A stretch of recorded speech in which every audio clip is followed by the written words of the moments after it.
So you can see this is day 2 of 75 hard day challenge, जिसके अंदर हम एक बहुत इंपॉर्टेंट कंसेप्ट डिस्कस करने वाले हैं। Hello everyone, welcome back to the channel. आज की वीडियो में हम क्वेश्चन डिस्कस करेंगे, question related to AP series, जो कि काफी इंपॉर्टेंट है। नंबर ऑफ कॉमन टर्म्स का ये कंसेप्ट होता है। हम पहले कंसेप्ट भी सीखेंगे, साथ साथ क्वेश्चंस भी करेंगे। तो काफी इंपॉर्टेंट वीडियो आपके लिए होने वाला है, और आप वीडियो में आगे हो तो पूरा देख के जाना है इसको कंप्लीट। आपको एक नया क्वेश्चन जो लगभग रिसेंटली ईयर्स में कई बार पूछा जा चुका है, आपको सीखने को मिलेगा। तो देखते हैं क्वेश्चन क्या है। The sum of common terms of the following 3 arithmetical progressions. तो यहां पे टोटल 3 एपी इस क्वेश्चन के अंदर गिवन है। इनके कॉमन टर्म्स का सम बताना है। देखो ये एपी अगर आप देखोगे तो बढ़ते जा रहा है आगे से। पहला टर्म 3 है, फिर 7 है, फिर 11 है, फिर 15 है, और ये 399 तक जा रहा है। एपी नंबर 2 से स्टार्ट होके 2 5 यहां तक जा रहा है 359 तक, और जो थर्ड एपी है 2 7 12 17 और ये 197 तक जा रहा है। तो टोटल इस क्वेश्चन में 3 एपी हमें गिवन है। हमने बताना है, देखो जैसे आगे बढ़ते जाएंगे तो कोई ना कोई टर्म्स इनमें कॉमन होंगे। तो कॉमन टर्म्स जितने भी बनेंगे, पहले तो ये देखना है कि कितने कॉमन टर्म्स बनेंगे, ये ढूंढना है। क्वेश्चन के थ्रू ही हम कंसेप्ट भी सीख जाएंगे। उसके बाद हमने फिर उनका सम बताना है।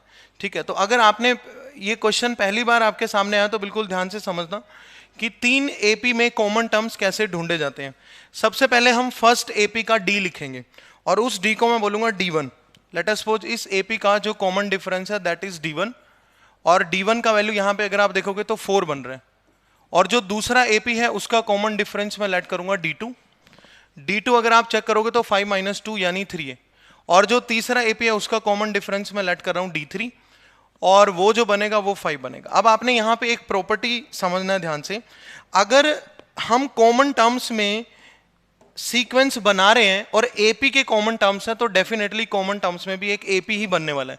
अगर आप इनके कॉमन टर्म्स ढूंढोगे तो उसमें भी एक एपी बनेगा, और वो जो नया एपी बनता है उसका जो डी होता है D4 न्यू एपी, जो नया एपी बनेगा उसका डी होगा LCM of D1 D2 and D3, यानी कि 4 3 और 5 का एलसीएम आ जाएगा 60।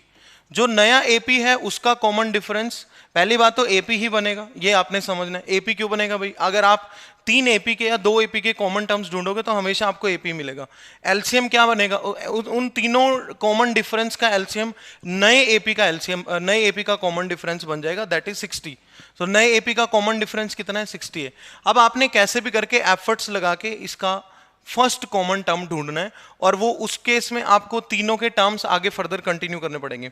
तो मैं लिखता हूं फटाफट। आप देखो पहला एपी है 3 7 11 15, और इसका जो नेक्स्ट टर्म बनेगा 4 हमने ऐड करते जाना है, then 23, then 27, then 31।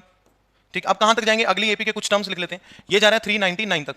Next AP के कुछ टर्म्स लिखेंगे 2 5 8 11। यहां पे हर बार 3 ऐड हो रहा है, 14 17 20 23 मुझे लग रहा है कि दोनों में आ चुका है। लेट्स सी कि ये थर्ड में भी आता है या नहीं। 2 7 12। सबसे मेन टास्क यहां पे होता है पहला कॉमन टर्म ढूंढना। अगर आपने फर्स्ट कॉमन टर्म ढूंढ लिया इस क्वेश्चन में, उसके बाद कुछ नहीं है। देखते हैं 17 के बाद 5 ऐड करना है, तो ये 22 बनेगा, फिर 27 बनेगा। 23 तो नहीं आया इसमें, तो आगे चलते हैं। 27 के बाद बनेगा 32, देन 37। हाँ, 37 के बाद फिर से 5 ऐड करेंगे 42, और फिर बनेगा 47, और उसके बाद बनेगा यहाँ पे 47 के बाद फिर से 5 ऐड करेंगे तो 52, और ये ऐसे चलता रहेगा। और इसके लास्ट में कौन बैठा है? 197। देखिए काफी दूर तक आगे। इसके भी फर्दर टर्म्स लिखते हैं हम। 23 के बाद यहाँ पे हम 3 ऐड करे थे तो 26 आएगा। 26 के बाद 29 आएगा। 29 के बाद यहाँ पे फिर से 3 ऐड करेंगे तो 32 35 38 41 44 एंड देन 47 एंड देन 50, और ये ऐसे चलते जा रहा है। और इसके लास्ट में कौन है? 359। तो अगर आप यहाँ पे ध्यान से देखोगे तो 47 मुझे अभी तक दिखा है, जो यहाँ भी है और यहाँ भी है, दोनों में है। तो इसको देखते हैं, इसकी भी और आगे टर्म्स बढ़ाते हैं फर्दर। तो ये एपी 31 के बाद हमने 4 ऐड करना है तो 35 बनेगा, देन बनेगा 39, देन बनेगा 43 एंड देन बनेगा 47। So you can C 47 is the first common term. 47 यहाँ भी है, 47 यहाँ भी है, और 47 यहाँ भी है। 47 आप देख पा रहे होगे कि तीनों एपी में कॉमन टर्म है, और एलसीएम कितना है? 60। और जो कॉमन टर्म होगा वो 197 से तो पक्का होगा, क्योंकि तीनों में होना चाहिए ना। अगर 197 से बड़ा टर्म लिख दिया तो देखते हैं कॉमन टर्म कौन कौन से बन रहे हैं। कॉमन टर्म्स हमारे यहाँ पे बनेंगे बेटा। पहला मिला 47, उसके बाद 60 इसमें ऐड कर देंगे तो 107 हो जाएगा, फिर से 60 ऐड कर देंगे 167 हो जाएगा। इसके बाद और कोई भी कॉमन टर्म नहीं आ सकता, क्योंकि 167 में अगर 60 हम ऐड कर देंगे so that will be greater than 197। तो हम कहां तक रुक गए? 167 तक। ये 3 ही टोटल कॉमन टर्म्स है। हमने इन सभी टर्म्स का क्या बताना था? सम। क्वेश्चन में सभी टर्म्स का क्या बताना है बेटा? सम बताना है। तो हमारा सम बनेगा, सम विल बी 47 प्लस 107 प्लस 167, ठीक है। तो 167, 107 और ये 47, ये 1 आ जाएगा, उसके बाद ये 2 आ जाएगा और ये 3। So 321 is the answer for this question. See you can see number of common terms का क्वेश्चन काफी इंपॉर्टेंट होता है। हमारा डे 2 चल रहा है आज, और डे 2 में आपने एक बहुत ही बढ़िया कंसेप्ट सीखा है भाई, नंबर ऑफ कॉमन टर्म्स से रिलेटेड और भी कुछ पूछ सकता है। अब ये जो क्वेश्चन है इसका आंसर आप लोग करेंगे मुझे comment. Let me just check where is the question. तो यहां पे ये क्वेश्चन देख लो आप, कंसिडर 2 एपीज।